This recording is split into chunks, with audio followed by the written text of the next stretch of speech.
அன்பு நண்பர்கள் எல்லோருக்கும் வணக்கம். பாமணி ஜோதிடம் சேனல் சார்பாக உங்கள் அனைவரையும் அன்போடு வரவேற்கிறேன். இது நம்ம சேனலில் பிப்ரவரி மாதம் 2025 எல்லாருக்கும் எப்படி இருக்குது அப்படின்னு பார்த்துட்டு வந்துட்டுருக்கோம். அதில் மகர ராசிக்கு இந்த மாதம் எப்படி இருக்குது அப்படின்னு பார்க்க போகிறோம். பொதுவாக இந்த வீடியோவில் மகர ராசிக்கு வேலை எப்படி இருக்கும், ஆரோக்கியம் எப்படி இருக்கும், பணம் சம்மந்தப்பட்ட விஷயங்கள் எப்படி இருக்கும், குடும்பத்தில் உறவுகள் எப்படி இருக்கும் அப்படின்னு ஒவ்வொன்றையும் செக்மெண்ட்டாக பார்க்க போகிறோம்.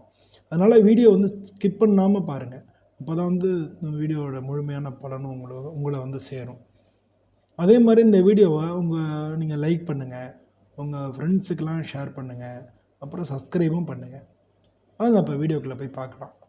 இந்த பொதுவாக இந்த மகர ராசி அப்படின்றது காலபுருஷ தத்துவத்தில் 10வது வீடாக இருக்குது.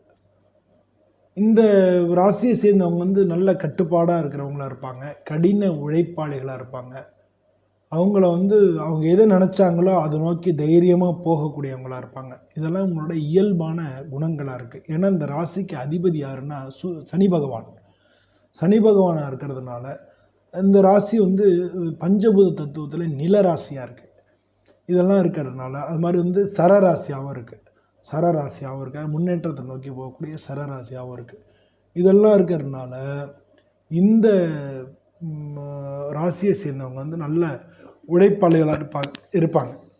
இவங்களுடைய வேலை இவங்க வேலை, அவங்களுடைய தொழில், வேலை பார்க்குறவங்களா இருக்கட்டும், தொழில் பார்க்குறவங்களா இருக்கட்டும், அவங்களுக்கு எப்படி இருக்குன்னு பார்த்தோம்னா புதிய பொறுப்புகள் வரும், உங்களை நோக்கி வரும். நீங்கள் அதை ஏற்றுக்கணும். அப்போ தான் உங்களுடைய திறமைகள் வெளியில் வரும். அதனால் புதிய பொறுப்புகளுக்கு நீங்கள் இதுபடி போகாமல் ஏற்றுக்கிறதுக்கு முயற்சி பண்ணுங்கள். நீங்கள் இப்போ இந்த ராசியை சேர்ந்தவங்க பல பேருக்கு பதவி உயர்வோ இல்லை டிரான்ஸ்ஃபரோ, ரொம்ப நாள் எதிர்பார்த்துட்டு இருந்த டிரான்ஸ்ஃபரோ இந்த மாதம் கிடைக்கிறதுக்கான வாய்ப்புகள் மிக அதிகமாக இருக்குது. உங்களுடைய உழைப்பு மற்றவங்களுக்கு அங்கீகரித்து அதுக்கு பாராட்டும் வெற்றியும் நிச்சயமாக கிடைக்கும். அதனால் அந்த உழைப்பை கைவிடாதீங்க.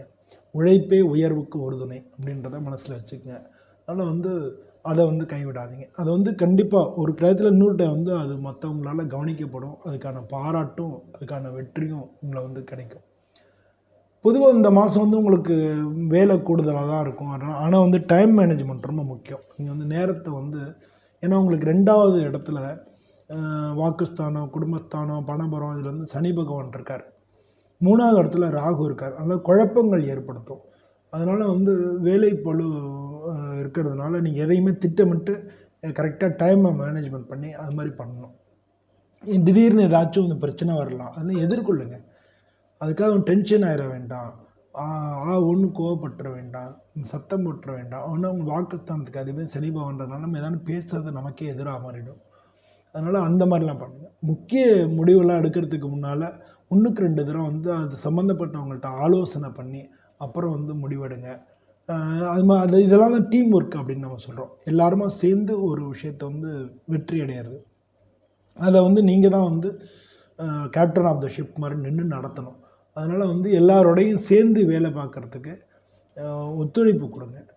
இந்த மாதத்தில் 2ஆம் வாரமும் 4ஆம் வாரமும் உங்களுக்கு நல்லா இருக்குது. தொழிலில் நீங்கள் வெற்றி அடையிறதுக்கான சாதகமாக இருக்குது. தொழில் பார்க்குற இடத்துல, வேலை பார்க்குற இடத்துல நீலமும் பச்சை நிறமும் உங்களுக்கு இந்த மாதம் மகிழ்ச்சியையும் நன்மையையும் கொண்டு கொடுக்கக்கூடியதாக இருக்குது. உங்களோட உடம்பு ஆரோக்கியத்தை பார்த்தோம்னா இந்த மாதிரி வேலை பணிச்சுமை அப்படின்னு சொல்லுவாங்க. வேலை அதிகமாக இருக்கிறதுனாலையும் தூக்கம் இல்லாமல் இருக்கிறதுனாலையும் மனசுக்கு மன அழுத்தம் ஏற்படலாம். இல்லை உடலும் சரி, ஏன்னா உடம்பு பிரச்சனை ஆச்சுன்னா மனசு பிரச்சனை ஆகும், மனசு பிரச்சனை ஆச்சுன்னா உடம்பு பிரச்சனை ஆகும். இது ரெண்டும் ஒன்றுக்கு ஒன்று தொடர்பு உள்ளது. அதனால் உடல் மற்றும் மன அமைதிக்காக நீங்கள் கவனம் செலுத்தணும். ரெண்டையும் ஈக்குவலாக நீங்கள் பார்க்கணும். நீங்கள் உணவில் நல்ல ஆர்கானிக் ஃபுட்டை நல்ல ஈஸியாக ஜெரிமானம் ஆகிறதா நல்ல இதாக ஃபுட்டாக எடுத்துக்கங்க. சுகாதாரமான ஃபுட்டாக எடுங்க. தினசரி நீங்கள் வாக்கிங் போங்க, யோகா பண்ணுங்கள், தியானம் பண்ணுங்கள். இதெல்லாம் உங்கள் மன அமைதிக்கு, நீங்கள் எதையும் பேசுகிறதுக்கு முன்னால் யோசித்து பேசுகிறதுக்கு மிக மிக உதவியாக இருக்கும்.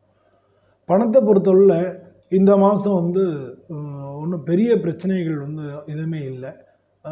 ஆனால் இப்போ அதுக்காக ஓஹோ அப்படின்னு வருமானம் வரும் அப்படின்றத பார்க்க முடியாது. அதுக்காக ஒன்றுமே இல்லைன்னு சொல்ல முடியாது. நடுத்தரமாக இருக்கும். இந்த இந்த பணம் வருமானம் பண ரொட்டேஷன்லாம் இந்த மாதம் நடுத்தரமாக இருக்கும். பழைய ஏற்கனவே நீங்கள் முன்னால் சேமித்த பணமெல்லாம் இப்போ வந்து மெச்சூர் ஆகி வரும். இல்லாட்டினா யார்கிட்டன்னு நம்ம இதுக்கான யாருக்கான ஹெல்ப் பண்ண கொடுத்துருந்த பணம் திரும்பி கிடைக்கும். அதெல்லாம் இந்த மாதம் பெரிய உதவியாக இருக்கும். திடீர் செலவும் வரும். அதனால் சேமிப்பு ரொம்ப முக்கியம். அது ரொம்ப ரொம்ப முக்கியம். இப்போ பொதுவாக நீங்கள் இதை முதலீடு பண்ணுறதுக்கு முன்னால் 1க்கு 4 தரம் வந்து ஆலோசனை பண்ணி இது பண்ணுங்கள். பொதுவாக ஃபைனான்ஸ் மேனேஜ்மெண்ட் ரொம்ப முக்கியம். கரெக்டாக பிளான் பண்ணி நீங்கள் நிதியெல்லாம் சேமிக்கணும். மாதத்துக்கு 5000ன்னு சொல்லி மறு மாதமே பணம் போட முடியாமல் வந்துடக்கூடாது. மாதம் நம்மளால் இவ்வளோ சேமிக்க முடியும்னா சேமிப்பை பொறுத்தவரை இன்னொரு விஷயம் வந்து சேமிப்புக்கு அப்புறம் செலவுன்னு வச்சுருந்தா தான் சேமிக்கவே முடியும். எல்லா செலவும் கொண்டு பாக்கி இருக்கிறது சேமிப்பு நீங்கள் அது எப்போவுமே இருக்காது அது. அதனால் வந்து நீங்கள் பொதுவாக வந்து பிளான் பண்ணும்பொழுது சேமிப்புக்கு இவ்வளவு அதையும் ஒரு செலவாக கணக்கு பண்ணி நீங்கள் சேமிக்கிற ஒரு பழக்கத்தை கொண்டு வந்தீங்கன்னா அது கண்டிப்பாக சேமிப்பு வந்து உங்களுக்கு அதிகரிக்கும். குடும்பத்தை பொறுத்தவரை குடும்பத்தில் வந்து நல்ல அமைதியும் மகிழ்ச்சியும் இருக்கும். பெரியவங்களோட ஆதரவு கிடைக்கும். உங்களுக்கு வயசில் சின்னவங்களுடைய அன்பும் வந்து உங்களுக்கு கிடைக்கும். இந்த மாதத்தில் வந்து கல்யாணம் பண்ணுறவங்க வந்து நல்ல ஸ்டெப்ஸ் எடுக்கலாம். கல்யாணத்துக்கான ஸ்டெப்ஸுக்கெல்லாம் வெற்றி கிடைக்கும். நல்ல ஐடியா கிடைக்கும். அவங்களுக்கு வந்து திருமண வாய்ப்புகள் கைக்கூடி வர்றதுக்கான சான்சஸ் அதிகமாக இருக்குது. கணவன் மனைவிக்கு இடையான ஒற்றுமையும் இந்த மாதம் கூடும். ஆனால் நீங்கள் பொதுவாக என்னென்னா குடும்பத்துக்காக கொஞ்சம் நேரம் செலவு பண்ணணும். அதீதமாக 2ஆம் இடத்துல சனி பகவான் இருக்கார். நாக்கில் சனின்னு சொல்லுவாங்க. நீங்கள் அதை பார்த்துக்குங்க. அதனால் சின்ன சிக்கலை கூட வந்து நீங்கள் ரொம்ப நிதானமாக வந்து அமைதியாக வந்து சமாளிங்க. அதனால் நீங்கள் பேசுகிற பேச்சு உங்களுக்கு எகென்ஸ்டாக வந்துடும். அதனால் இதெல்லாம் வந்து நீங்கள் பார்த்துட்டிங்கனாலே இந்த மாதம் வந்து உங்களுக்கு மிக மிக நல்ல மாதமாக இருக்கும். இந்த முதல் வாரமும் 3ஆம் வாரமும் குடும்பத்தோட நேரம் ஸ்பெண்ட் பண்ணுறதுக்கான வாய்ப்புகளை உங்களுக்கு கொண்டு வந்து கொடுக்கும். பொதுவாக வந்து மகர ராசிக்கு வந்து இந்த மாதம் வந்து வளர்ச்சியும் இருக்கும், அமைதியும் இருக்கும். பொதுவாக வந்து இந்த மாதத்தில் சகிப்புத்தன்மை தேவை உங்களுக்கு. மற்றவங்கள வந்து ஒரு காரியத்தை டக்குன்னு எரிச்சல் ஆயிடாமல் சகிப்புத்தன்மை தேவை. திடீர்னு எதையும் முடிவெடுக்கக்கூடாது.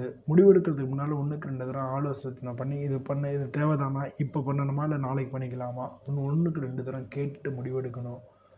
அப்போ தான் வந்து முன்னேற்றத்துக்கான வழி நமக்கு கரெக்டாக கிடைக்கும். அது மாதிரி இந்த மாதம் வந்து உங்கள் எல்லாருக்கும் மிக நல்ல மாதமாக இருக்குன்னு சொல்லி நானும் சுவாமியை பிரார்த்தனை பண்ணிக்கிறேன்.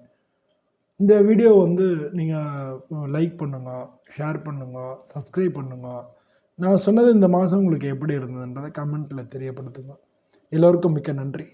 வணக்கம்.